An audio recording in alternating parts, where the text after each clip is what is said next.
পৃথিবীর সবচেয়ে বড় যাত্রীবাহী বিমান এয়ারবাস A80800।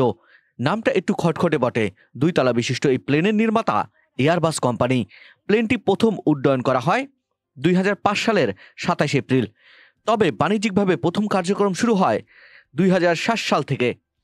এটি বিশ্বের সবচেয়ে বড় এবং প্রশস্ত যাত্রীবাহী বিমান।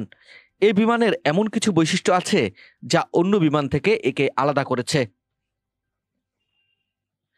প্লেনটির দৈর্ঘ্য 72.7 মিটার এবং উচ্চতা 24.1 মিটার।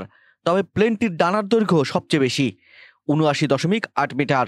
সংখ্যা দিয়ে হয়তো পুরোপুরি বিমানটিকে বোঝানো যাবে না। প্লেনটি কত বড় তা বুঝতে হলে জিরাফ নিশ্চয়ই দেখেছেন আপনারা। এটি 1.5টা জিরাফের উচ্চতার সমান। 2টি বোয়িং 737S বিমান একটা অন্যটার উপর রাখলে এই বিমানের উচ্চতার সমান হবে।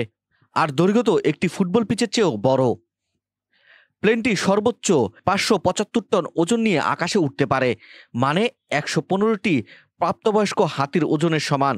তাছাড়া একবার তেল ভরে টানা 15,200 কিলোমিটার পর্যন্ত উঠতে পারে, মানে কোনো এয়ারপোর্টে না থেমেই সরাসরি লন্ডন থেকে সিডনি পর্যন্ত যেতে পারবে এই বিমান। আরও স্পষ্ট করে বললে, এই প্লেনে একবার জ্বালানি নিলেই টানা 25 বার ঢাকা থেকে কক্সবাজার যাওয়া আসা সম্ভব। সম্পূর্ণ পৃথিবীকে 2 বার চক্কর দিলেও এর তেল শেষ হবে না। 4 ইঞ্জিন বিশিষ্ট এই বিমানে শ্রেণীভেদে 525 থেকে 883 জন যাত্রী বহন করতে পারে। অন্যান্য বিমানের তুলনায় ওড়ার সময় এটি কম শব্দ করে। এছাড়া এই বিমানের মধ্যেই ব্যক্তিগত স্যুট, ঝর্ণা, বার, লাউঞ্জ, স্পা বা জিমের ব্যবস্থা রয়েছে। প্রতি ঘন্টায় 900 কিলোমিটার গতিতে চলার পরেও এই বিমানে বসে কাজ করতে আপনার কোনো অসুবিধা হবে না। অন্যান্য বিমানের তুলনায় এটায় আর্দ্রতাও বেশি থাকে, ফলে জেট ল্যাগ এবং ডিহাইড্রেশনের প্রভাব কম থাকে। প্রযুক্তির দিক থেকেও বিমানটি বেশ উন্নত।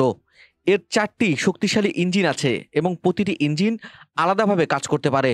অর্থাৎ একটি ইঞ্জিন হঠাৎ করে অকেজো হয়ে গেলেও বাকিগুলো দিয়ে কাজ চলে যাবে। এর আরও অনেক জটিল প্রযুক্তি আছে, কিন্তু এই লেখায় তা উল্লেখ করা সম্ভব নয়। এবার কিছু দারুণ তথ্য আপনাদের জানাই। বিমানটির কার্যক্রম শুরু হওয়ার পর থেকে প্রায় 8 লাখ বার যাতায়াত করে 30 কোটি যাত্রী বহন করেছে। 73 লাখ ঘন্টারও বেশি সময় উড়েছে আকাশে। চলাচলের সময় বিমানটির প্রতি ঘন্টায় খরচ হয় 26,000 থেকে 29,000 ডলার, বাংলাদেশি টাকায় 28 থেকে 31 লাখ টাকা। এর মধ্যে জ্বালানি বাবদ খরচ করা হয় প্রায় 19 লাখ টাকা। অর্থাৎ বিমানটির প্রতি মাইল যেতে 4 থেকে 5,000 টাকার জ্বালানি প্রয়োজন। আপনি যদি বিমানটি ভাড়া নিতে চান তাহলে গড়ে প্রতি ঘন্টায় গুনতে হবে 40 লাখ টাকা। বিমানটির বর্তমান বাজার মূল্য প্রায় 333 মিলিয়ন মার্কিন ডলার।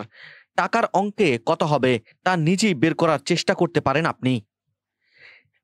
এই তথ্য সম্পর্কে আপনার কেমন লাগলো তা অবশ্যই আপনি কমেন্টে জানাবেন। যদি চ্যানেলটির তথ্য ভালো লাগে তাহলে চ্যানেলটিকে অবশ্যই সাবস্ক্রাইব করে যাবেন। আজকের মতো এখানেই, আল্লাহ হাফেজ।